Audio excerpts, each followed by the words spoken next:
hope that you guys are staying safe and washing your hands. And I hope you're spending some time reading and learning during this time of closure. Today I'm going to read you guys Last Stop on Market Street. I know that all of my kindergarten students know this book really well. So let's dive in. Last Stop on Market Street. Words by Matt de la Piana and pictures by Christian Robinson.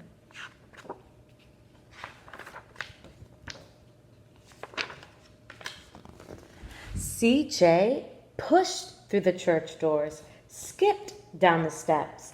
The outside air smelled like freedom, but it also smelled like rain, which freckled CJ's shirt and dripped down his nose.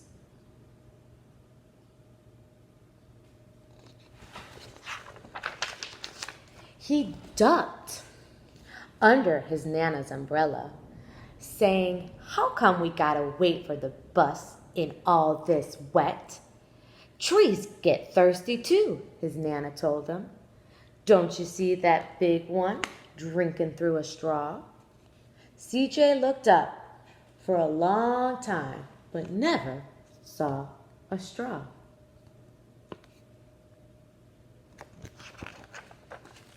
From the bus stop, he watched the water pool on the flower petals, watched rain patter against the windshield of a nearby car. His friend Colby climbed in, gave CJ a wave, and drove off with his dad. "Nana, how come we don't got a car?" "Boy, what do we need a car for?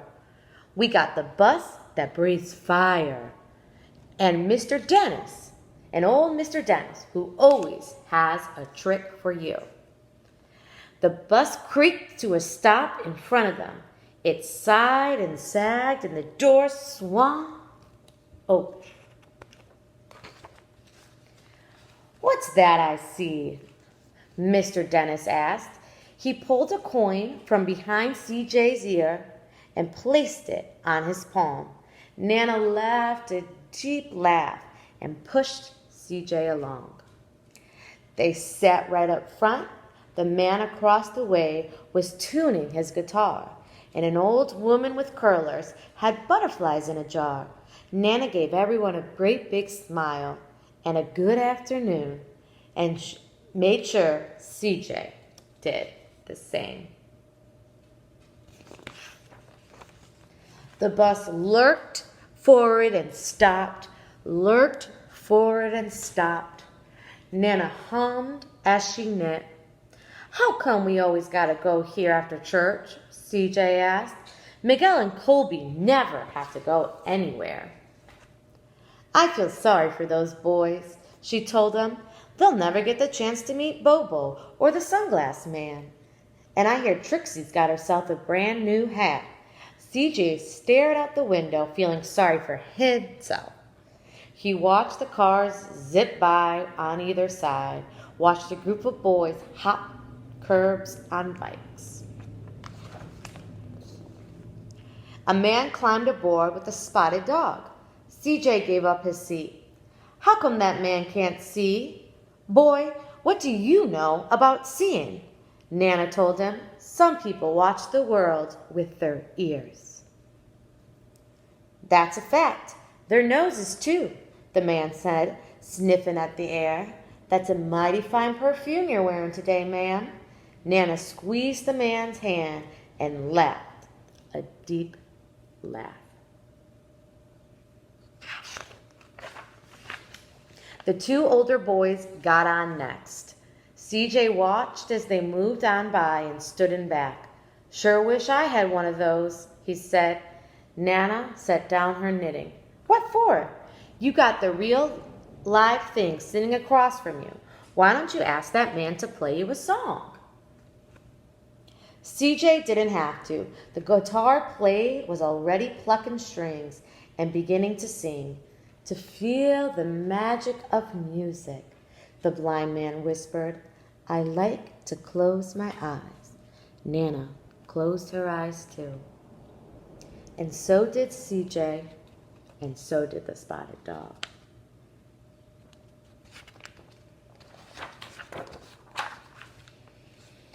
And in the darkness, the rhythm lifted CJ out of the bus, out of the busy city.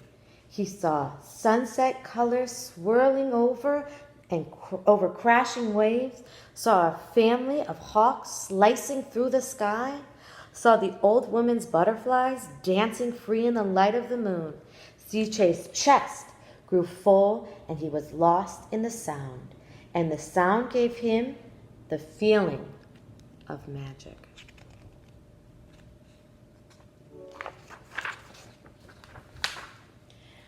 The song ended and CJ opened his eyes. Everyone on the bus clapped, even the boys in the back. Nana glanced at the coin in CJ's palm. CJ dropped it in the man's hat. "Last stop on Market Street," Mr. Dennis called.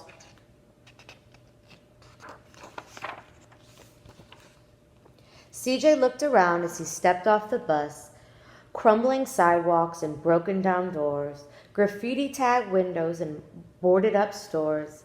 He reached for his Nana's hand. "How come it's always so dirty over here?" She smiled and pointed to the sky. "Sometimes, when you're surrounded by dirt, CJ, you're a better witness for what's beautiful."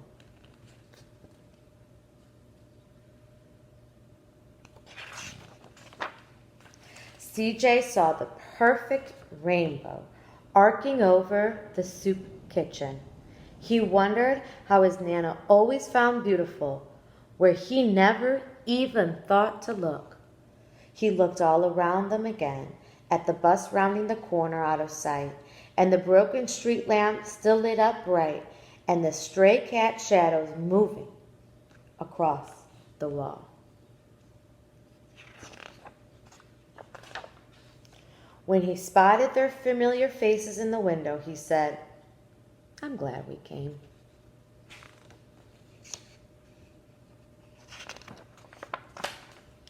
He thought his Nana might laugh, her deep laugh, but she didn't.